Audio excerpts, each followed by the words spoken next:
It started with a single arrow, a shot from the walls of the Persian city of Nishapur that wouldn't just kill the son-in-law of the world's most powerful man.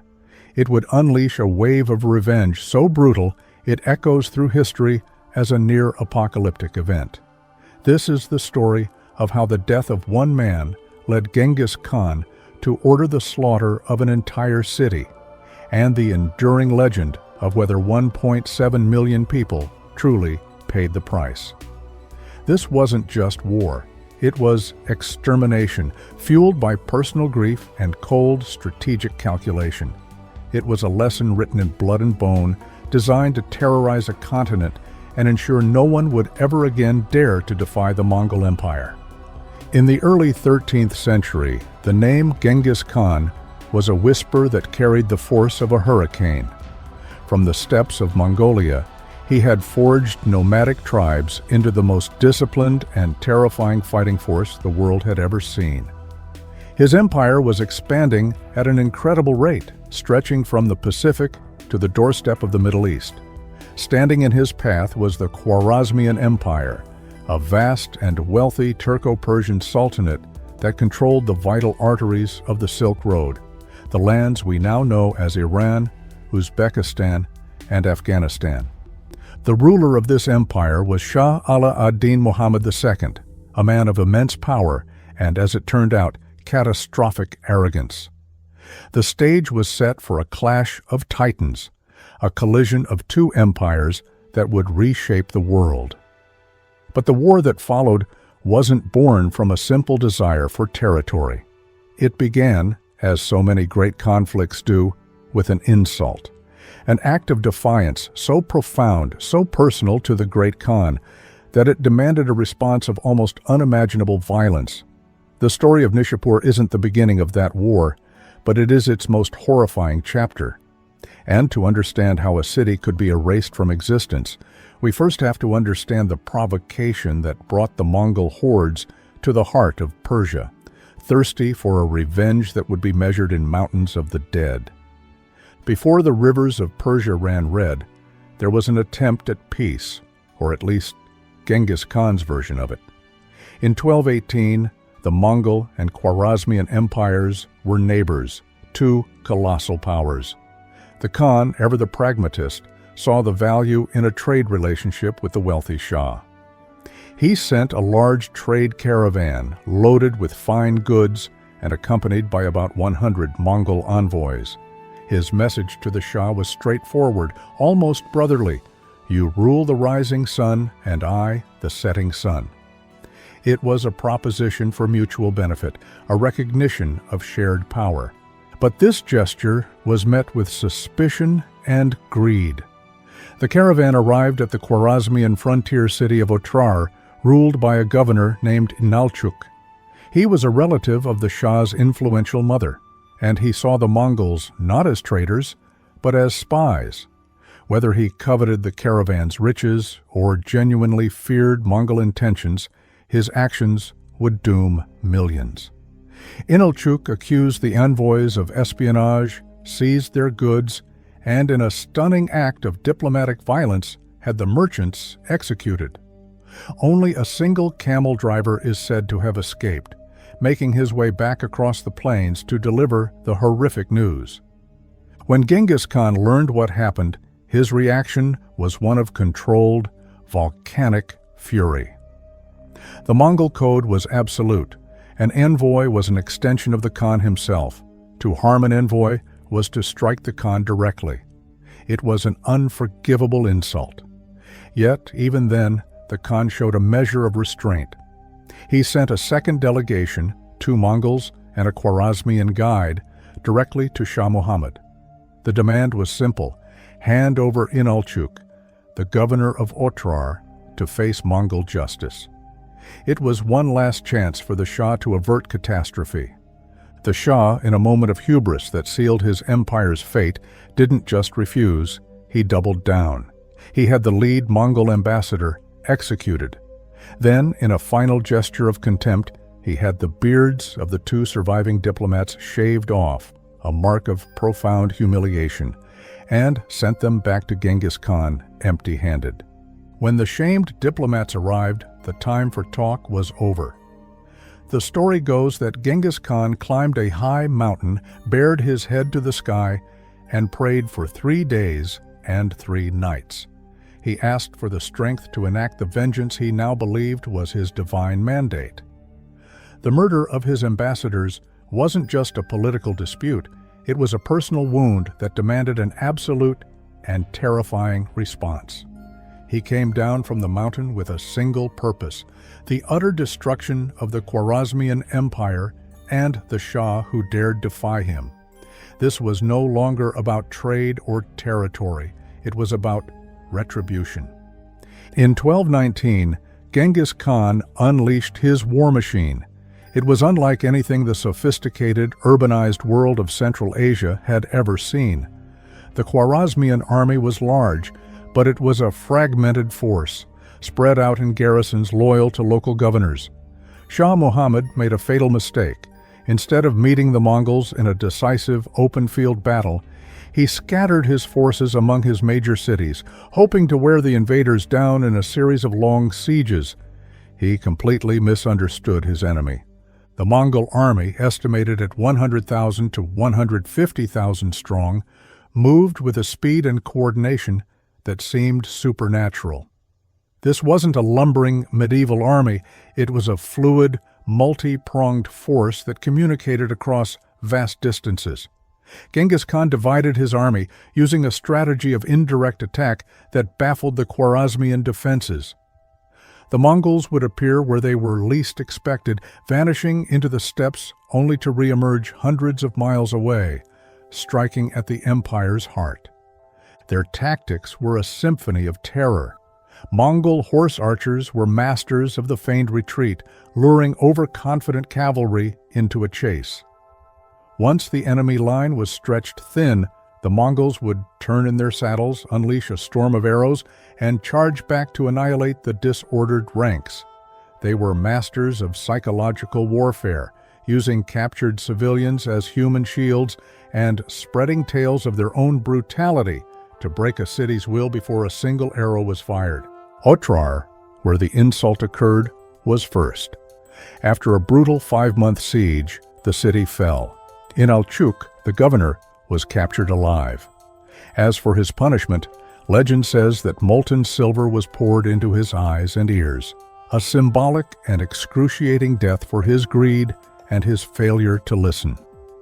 From there, the deluge continued. The great Silk Road cities fell one by one.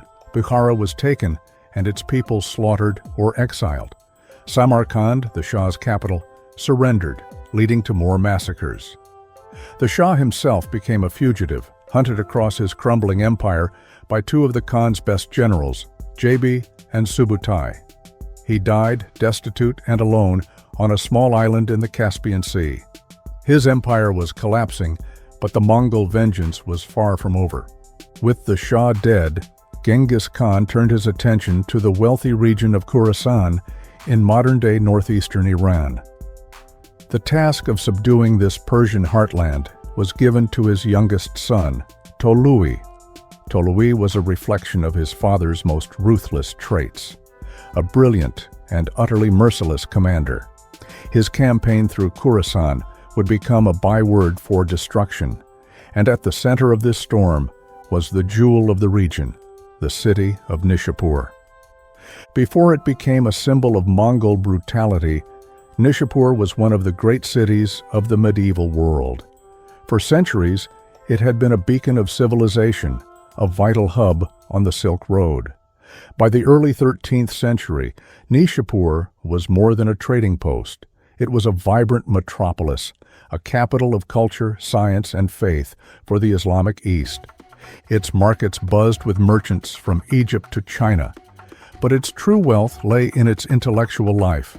It was a city of libraries, grand mosques, and prestigious academies.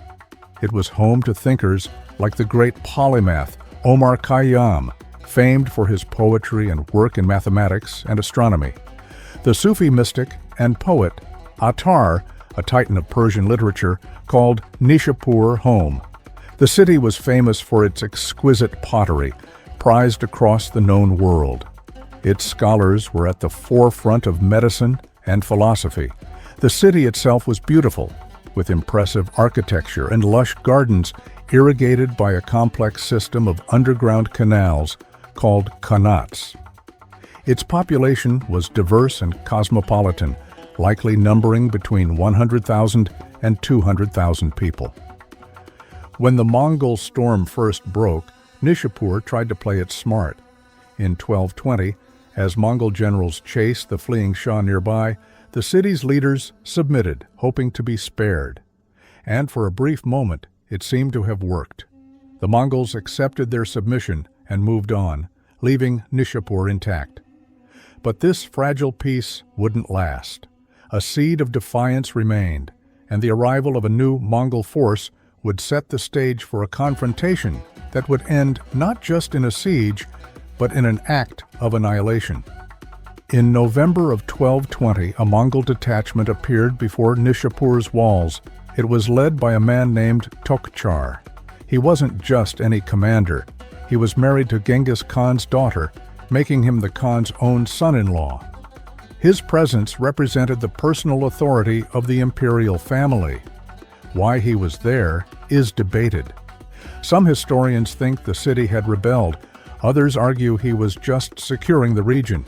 Whatever the reason, the people of Nishapur decided to resist. The gates were barred, and the defenders manned the walls. What followed was a preliminary assault to test the city's defenses. The fighting was fierce. The defenders of Nishapur, perhaps emboldened by their strong walls, fought back hard. And during this skirmish, an archer on the ramparts took aim at a Mongol commander. The arrow flew true. The man it killed was Tokchar, the son-in-law of Genghis Khan. For Nishapur's defenders, it might have seemed like a small victory. For the Mongols, it was an unforgivable crime. The death of a common soldier was expected. The death of a member of the Khan's own family transformed a military objective into a blood feud. News of Tokchar's death traveled fast. It reached his wife, Genghis Khan's daughter. Consumed by grief, she made a terrible request to her father.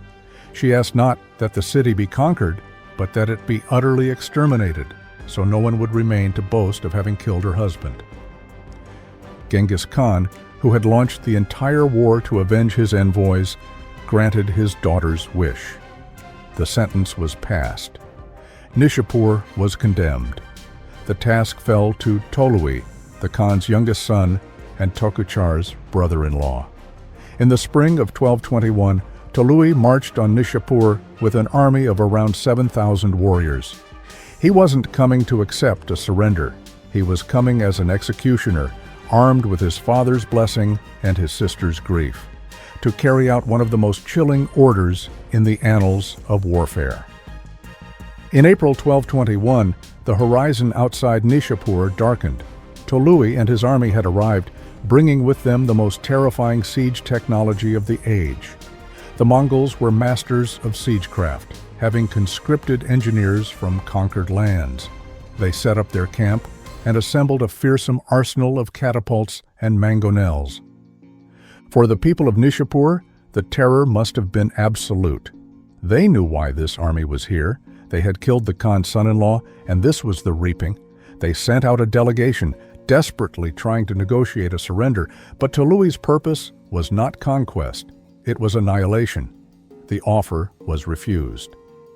The assault began on a Wednesday with a ferocious bombardment. For 3 days, Mongol siege engines rained destruction on the city, smashing its walls.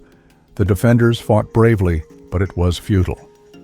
By Saturday, the walls were breached, and the Mongol warriors poured into the city. What followed was not a battle, but a systematic assembly line process of mass murder. The orders from Tolui, echoing his grieving sister's wish, were explicit: spare no one. The entire population was driven out onto the plains outside the city. To ensure the order was carried out to the letter, the slaughter was methodical.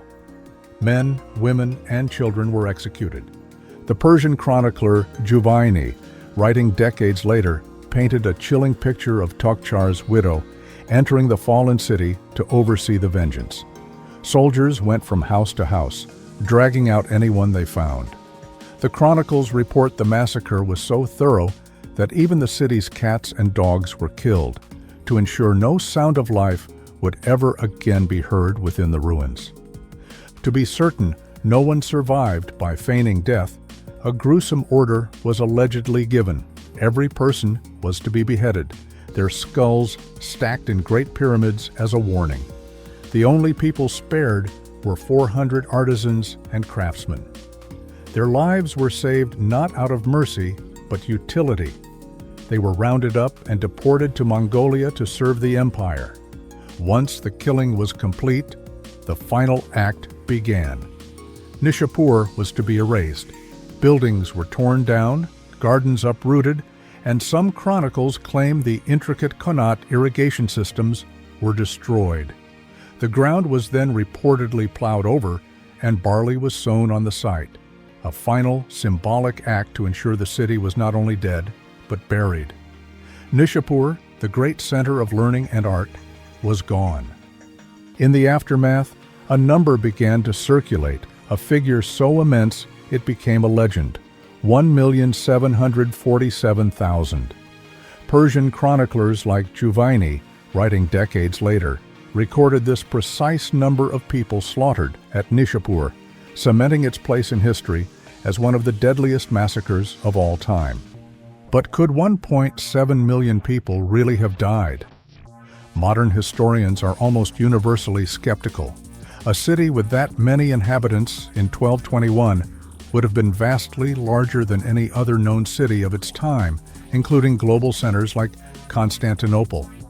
Archaeological evidence suggests Nishapur was a large and prosperous city, but its population was more likely in the range of 100,000 to 200,000 people. Furthermore, the logistics of a 7,000-man army killing and beheading that many people, even over 10 days, is questionable. So where does the number come from? The chroniclers of the time were not modern census takers. Their goal was to express the sheer, mind-breaking horror of what happened. For them, a number like 1.7 million wasn't a statistic. It was a literary device to communicate total annihilation. It was a way of saying everyone, countless, a number beyond comprehension. There is also the element of Mongol propaganda. The Mongols actively cultivated their reputation for terror. Exaggerating death tolls was a key part of their psychological warfare. They wanted stories of million-person massacres to spread. A ruler hearing that Nishapur was wiped out would be far more likely to surrender without a fight, saving Mongol lives and resources. So the number is a terrifying legend, born from trauma and strategy. The truth, however, is no less horrifying. Even if the actual number was 150,000, that still represents the near total extermination of a major city. The Mongols may not have killed over 1 million people, but they did kill a city. They systematically murdered its population and destroyed its infrastructure.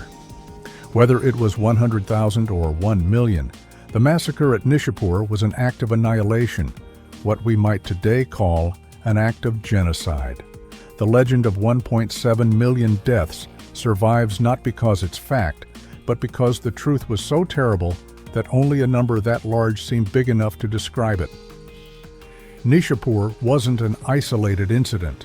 It was the centerpiece of Tolui's brutal campaign across Khorasan that left the entire region a wasteland.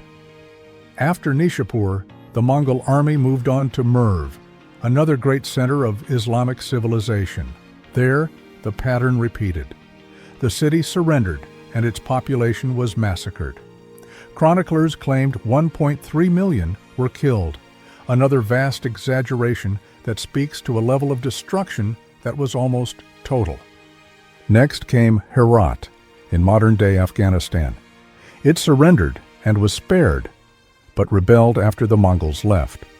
The army returned, and after a 6-month siege, the city fell.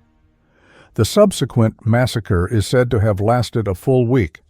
The devastation of Khorasan was so complete that it led to a massive demographic collapse. This was the heartland of Persian culture and science, and the Mongol invasion effectively ended its golden age. Libraries were burned, scholars were killed, and farmland reverted to desert. For the Mongol Empire, this campaign of terror was a stunning success. The stories of Nishapur and Merv spread like wildfire. They served as the ultimate psychological weapon. Cities in the Mongol path now understood the choice: immediate surrender or total annihilation. Many chose to submit, opening their gates and saving their people. In this dark way, the brutality at Nishapur likely saved Mongol lives by preventing the need for more costly sieges. The legacy of the massacre is complex. Nishapur was eventually rebuilt, but as a shadow of its former self. It never regained the splendor it had before 1221. The ruins of the old city were abandoned, and a smaller town grew nearby. Today, the event remains a chilling reminder of the destructive power of revenge and of how the death of a single man in the right place and at the right time can lead to the death of a city. The story of Nishapur is a stark and brutal lesson in the nature of power and revenge. It began with the hubris of a Shah and the greed of a governor, actions that provoked a response on a scale the world had never seen. At its heart, it's the story of a single arrow, a grieving daughter, and a father with the power to unmake civilization. The slaughter that followed served a dual purpose. It was a deeply personal act of vengeance and a cold, calculated act of state terror designed to break the will of an entire continent. While the number of 1.7 million dead is a terrifying legend, the truth is no less grim. The Mongols erased a great world city from the map, demonstrating that their wrath knew no limits. The ruins of old Nishapur are a testament to that fury, a scar on the landscape of history that tells a story of how empires clash, how vengeance can escalate into annihilation, and how the memory of a massacre can become a more powerful weapon than any sword.